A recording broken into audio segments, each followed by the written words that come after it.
N'ikigambo ngo habirabe nabyo kweze kwa mukago mwaka ogu Private Abraham Lokwapi akatera isasi Benin musimenta wabira y'omubuurizi wakagoro cyacho vu Uganda oba bene bakore bikwekwete byo kubinga bashuma konka akahendera ati omubuurizi isasi ahari ikikura omuri Hima Town Council omu district ya Kasese.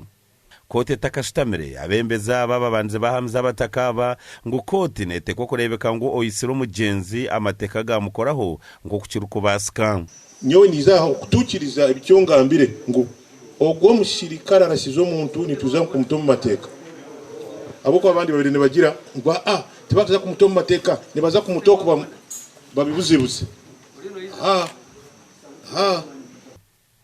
Omushawo Jonathan Kataremwa owachembere ohu ombirgo mugenzi gwatwirwe okwayo obuzuruzi bwe anagira ngo mugenzi akafabwa nyuma yo kwamu eshagama. The cause of death actually was hemorrhage.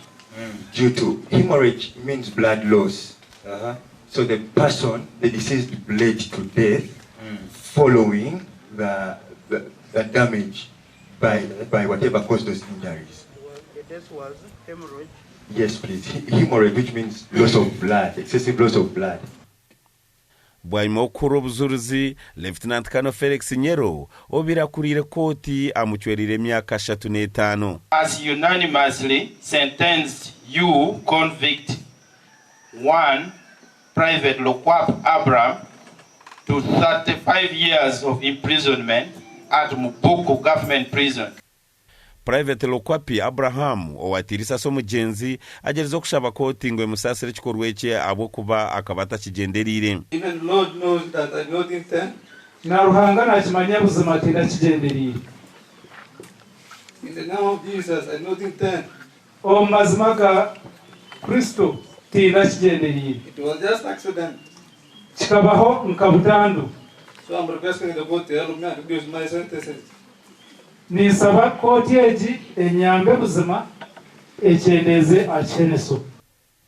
Koti nabweji egarukire yasindika Lieutenant Talent akampurra wabera kuri ekwekwete kingu akomu mwaka gumwe. So mimi ndikwa naomba koti Nawe echo nisaba koti and members na bamemba bayibona waone namna ya kunisemea barebe omurigo kuba kwasa kunsasiramu wajaribu kupunguza kwa punishment ya kwangu bageza okukyendeza cheneso ekibampa alafu nuone namna nawezi kachunga family ya Allen musimenta emfaka zinagira ngo tashemerirwe n'encwa mu ya koti. Ekintashemerererwamo ihine ekiba encwa yibanjeramu yo kugira ngo nanyengende nyina masiko n'abana banje ngo obundi turaze kwerwa abo kuba abana banje twasigara tugiye mfuzi bona babajyo mu kishomo bari kishoma kinkomanya hati nko kubarasho.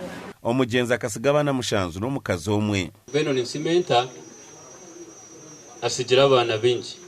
So nshaka tobundi muza kubareba kandi mwakamwa barebire niko kandi okushoma kwabo nako ni kwetengwa. Gasha kwa muhanguzi omuri Kasese.